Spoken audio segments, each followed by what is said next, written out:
Zara had 12 opportunities to kill Dominic Varello before the night she finally stood in his penthouse with her finger on the trigger. She had cataloged each one the way she had been taught, clinically, without sentiment. The morning he took his coffee alone on the East Terrace, back to the garden, no Silas within earshot. The night he stayed late in his private study with only one guard at the door. The charity event in February where she stood 3 feet behind him for 40 minutes while he shook hands with men who feared him and women who wanted him, and the angle was perfect, and her pulse never climbed above 60. 12 opportunities.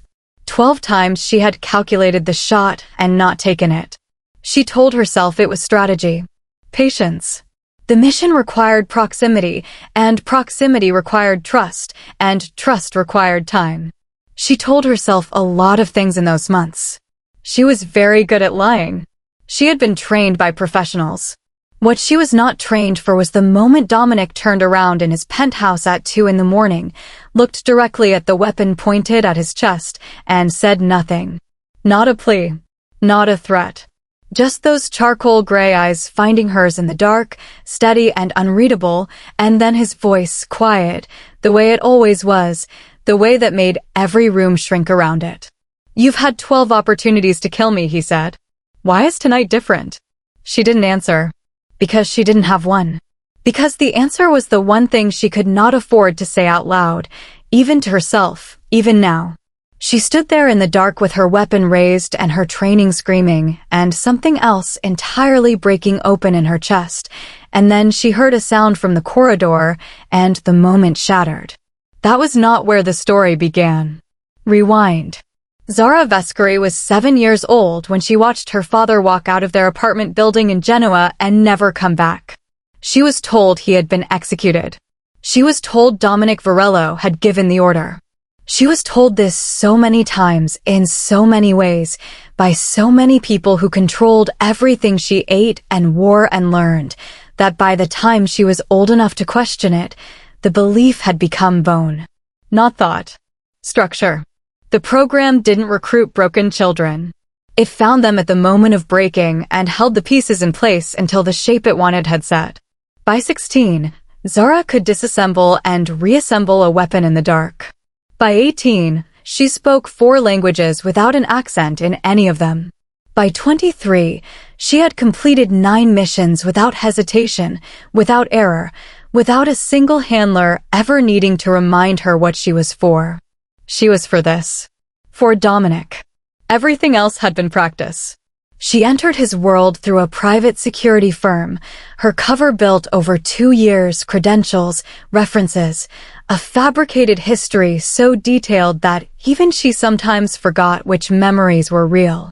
She applied for a position on his estate security rotation as Zara Vance, former military, impeccable record, nothing remarkable on paper. She was designed to look like exactly what she wasn't. She was not prepared for him to look at her like he already knew. Their first interaction lasted 4 minutes. He was walking through the security briefing room when she arrived, which wasn't scheduled, which was the first thing she filed away. Dominic Varello did not follow predictable patterns. He stopped when he saw her. Not the way men usually stopped when they saw her, with something obvious moving across their face. He stopped the way a chess player stops when they notice a piece they didn't place on the board. "Vance," he said, reading her name from the file in Silas's hand without being given it. "Where were you stationed before this?" She gave him the answer she had memorized. He listened without nodding, without any of the small signals people gave when they were accepting what they heard. When she finished, he was quiet for a moment. "You hold your weight differently on your left side," he said. "Old injury or dominant preference?" Neither, she thought. It was the dagger position she defaulted to. She said, "Old injury. Shoulder. It's been cleared."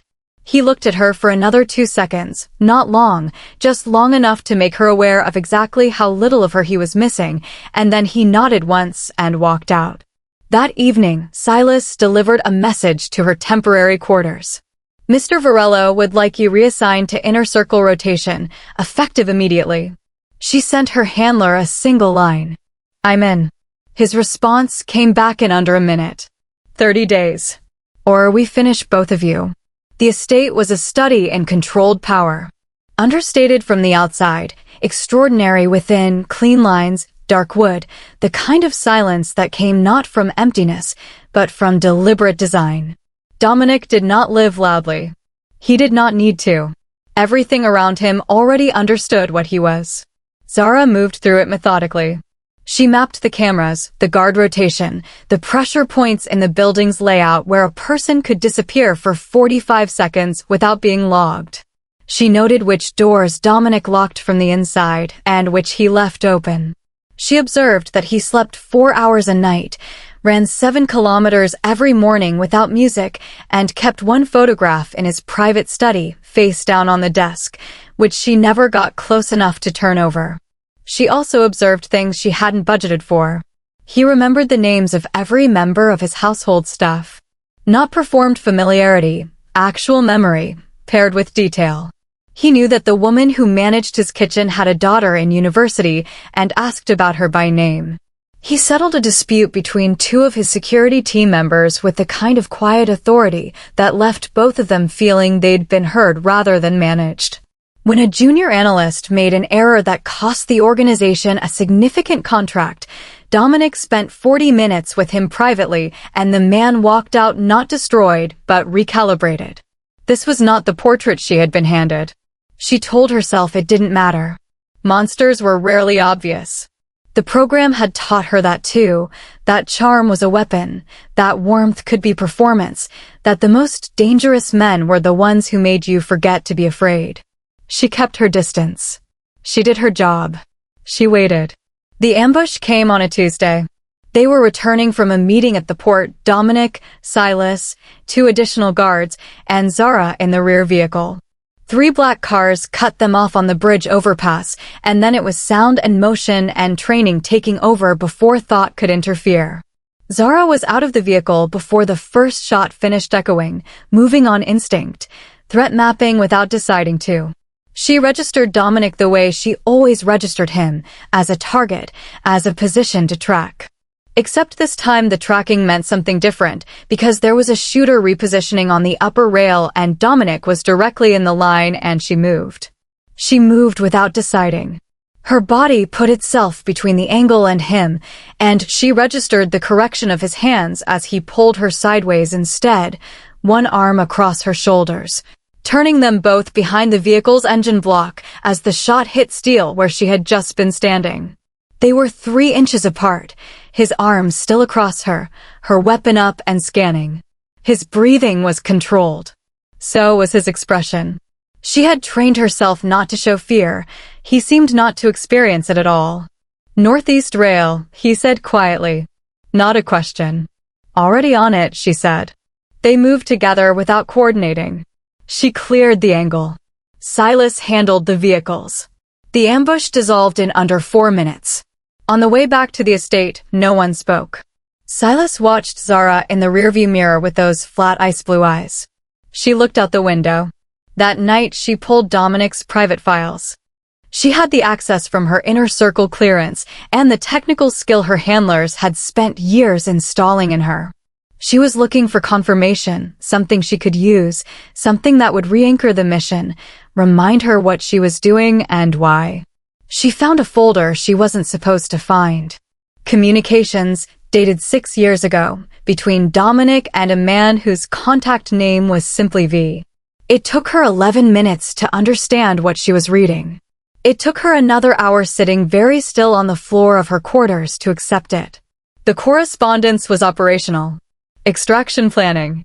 Safe house coordinates, false documents, a route out of Italy through 3 countries, built for a man trying to disappear from an organization that would not let him leave. The man Dominic had been building an exit for, piece by piece, over 18 months. The man was named Marco Vescari, her father. The extraction had been scheduled. It had failed, not because Dominic withdrew it, but because someone inside had leaked the plan. 3 days before her father was supposed to walk free, he was dead. And the report filed internally, the report Zara had never been allowed to see, named the order's origin clearly. It was not the Varello name at the top of it. It was her handler's. She confronted him through a secure line at 4 in the morning. She kept her voice flat. She was good at that. He didn't deny it. He didn't need to. He simply reminded her, in the careful institutional language she had grown up inside, that the mission had parameters, that she was an asset, that assets did not negotiate, and that if she was experiencing difficulty maintaining objectivity, a replacement could be arranged for both roles. The word both landed exactly as he intended it. She ended the call. She sat in the dark. She thought about 12 opportunities and why she hadn't taken any of them. The next morning, Dominic asked her to walk with him in the East Garden. He did not explain why. She followed, one hand near her weapon on instinct, scanning the perimeter before she remembered the perimeter was not the threat in this conversation. He walked for a while without speaking, which was something he did. He was comfortable in silence in a way that most people weren't, that didn't read as avoidance, but as patience. When he finally spoke, he wasn't looking at her. "You're not Zara Vance," he said. She said nothing. "You have been inside my home for 22 days, he continued, still looking at the garden. You have had access to my schedule, my building schematics, and my personal study on at least 4 separate occasions. If you wanted me dead, Zara, you would have done it by now." He turned then, those gray eyes finding hers. "So what I want to understand is why you haven't." She thought about lying. She was extraordinary at it. But something about the way he was looking at her, not with accusation, not with the cold calculation she had prepared for, but with something that looked almost like waiting, made the lie feel impossible to construct. "Because I found your files," she said. The silence that followed was different from his usual silence. Heavier. "My father," she said. Dominic held her gaze. "I tried to get him out." "I know. They used to," he said. It wasn't a question. It wasn't even pity. It was just fact, stated with the kind of directness that made it easier to hold than softness would have. Something cracked open in her chest that she didn't have the vocabulary for. She had been trained to suppress almost everything: grief, doubt, desire, attachment. She was very good at suppression. She was not good at this. At being seen cleanly by someone who should have been her enemy, with no agenda behind it. She didn't realize he had crossed the distance between them until he was close enough that she could see the faint scar through his eyebrow, and she still didn't step back. The kiss was not planned. It was not tactical. It was the inevitable conclusion of every moment she had spent lying to herself in the 22 days since she'd walked into his world, all of it collapsing into something she could not dismantle or catalog or file away. He kissed her like he had patience for it, unhurried, one hand at her jaw, and she kissed him back like someone surfacing from water they hadn't known they were drowning in. Later that night, she had a clean shot at 40 meters. She was positioned, confirmed, trained on him as he stood at his study window. She breathed out. She did not fire. She didn't know that her handler was already watching her location. She didn't know the backup had already been activated. She didn't know that by morning, someone she had never met would be inside the estate with a single instruction and no hesitation built by grief and false history. She knew none of it. She just stood down, walked back to her quarters, and lay in the dark feeling something she had no name for. The attack came before dawn. Not loud, that was the tell of a professional. No warning shots, no announcement. Just a door that opened wrong and a guard who went silent at the wrong moment, and then Zara was moving before the alarm sounded, out of her room, weapon drawn, barefoot on the cold corridor floor. She found them in the main hall, 2 of them, already through the interior perimeter, moving toward Dominic's wing with the efficiency of people who had been given a floor plan. She took the first one before he saw her. The second one was better. She was in the middle of it when Dominic appeared from the opposite corridor, not fleeing, not panicked, moving toward the sound the same way she was. She would have been furious at his lack of self-preservation instinct if she'd had the bandwidth. They cleared the hall together. Silas appeared from the east stairwell and took the situation in with those cold eyes, moving to flank without being asked. For approximately 3 minutes, the 3 of them were perfectly coordinated, nothing wasted, no hesitation. Then the third attacker came from a position she hadn't mapped, and the shot was not meant for her. She saw it the way she saw everything in a threat scenario, in fractions, in angles. Dominic turning.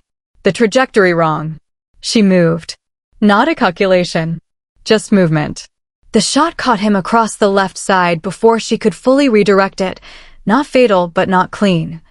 And he went down against the wall with one hand pressed to his ribs and his jaw set against the pain and his eyes finding hers with an expression that was almost irritated, like he was annoyed at the inconvenience of being shot.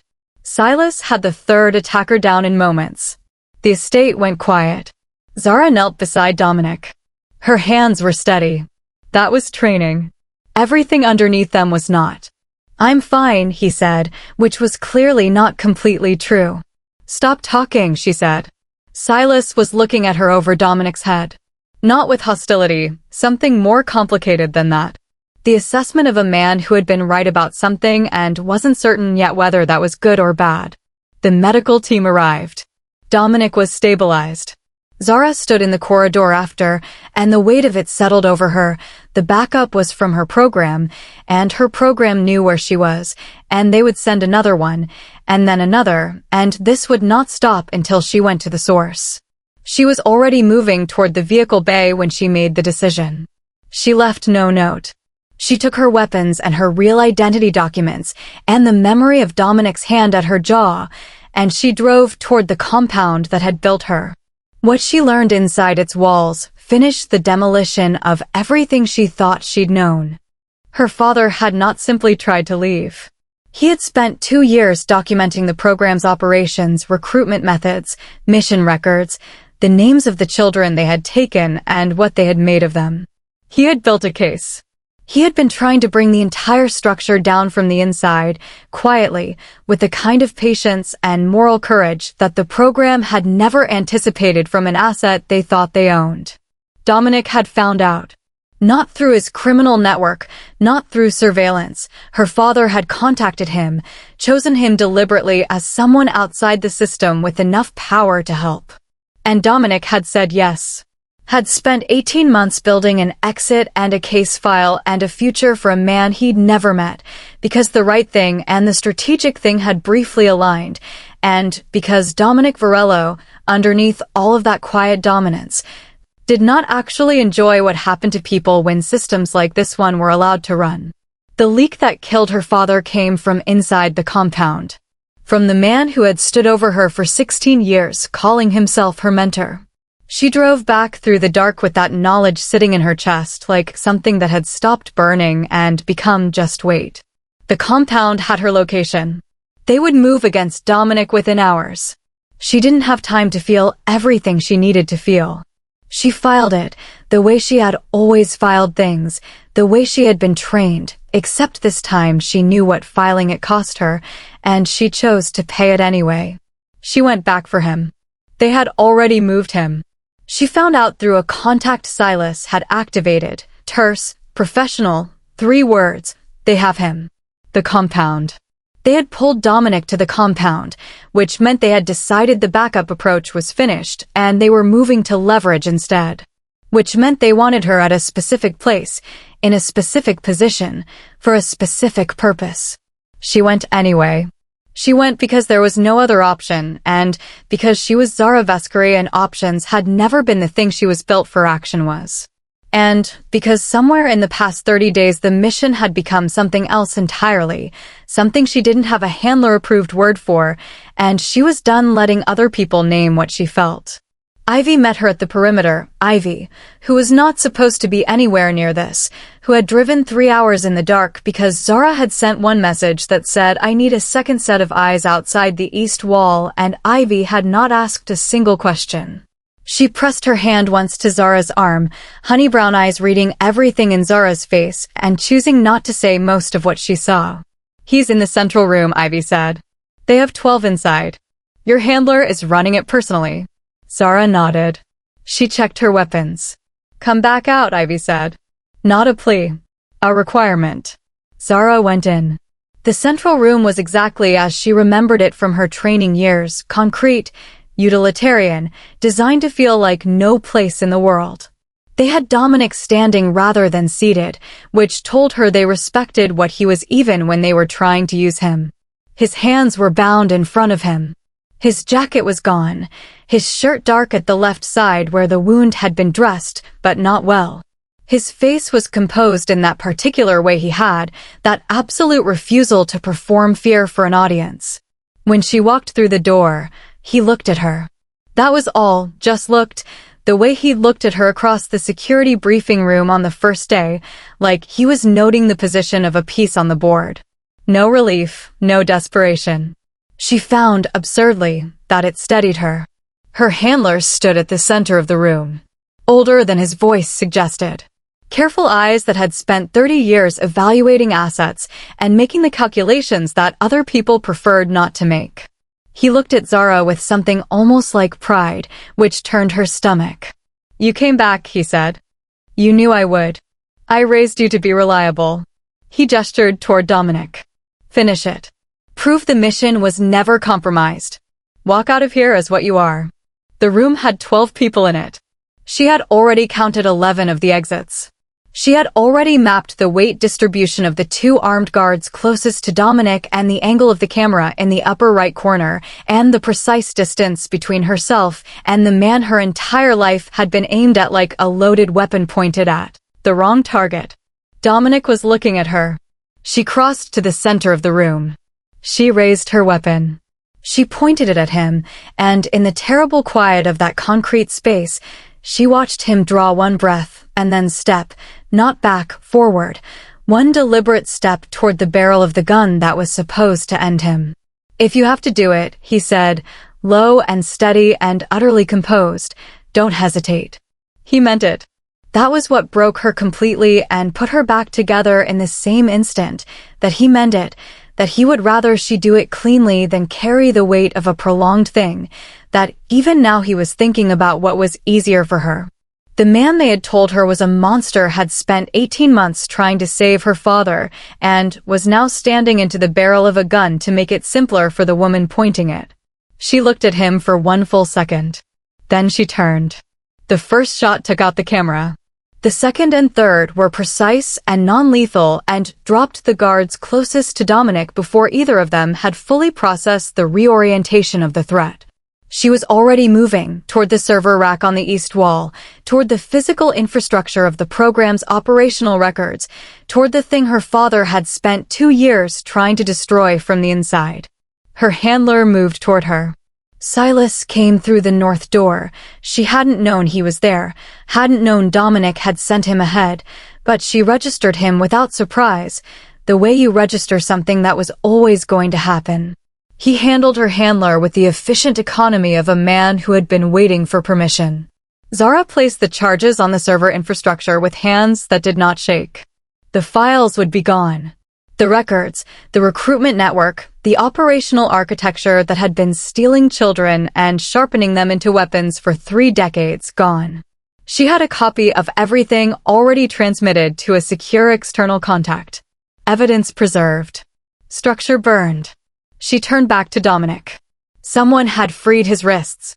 He was standing very still, watching her, the way he always watched, completely, without reservation. The room was clearing. Silas had the exits. Ivy was already signaling from outside. Zara walked to him. Stopped when they were close. She didn't know what to say. She had been trained for almost everything. Briefings, exfiltration, emotional detachment, weapons maintenance, 5 languages, and 3 combat disciplines. She had not been trained for the moment after. She had not been trained for this, for standing in the wreckage of everything she had been built to be and reaching for something that was entirely her own choice. She dropped her weapon. Dominic took her hand. Not a rescue. Not a possession. Just a hand closed around hers in the settling ash and silence, the grip of someone who intended to stay. She let him. Outside, the night was cold and enormous. Ivy was leaning against the vehicle with her arms folded, and when she saw Zara's face she said nothing, just uncrossed her arms and opened the door. They drove away from the burning building without speaking. Zara sat in the back with Dominic's hand still in hers and the window down and the cold air moving through her hair and the weight of 30 days and 23 years and one choice that had finally belonged entirely to herself. They trained her to be a weapon. They trained her to complete the mission. They trained her in 12 languages of violence and not one word of this. They trained her to kill the man she loved. They never trained her to choose him. She chose him anyway.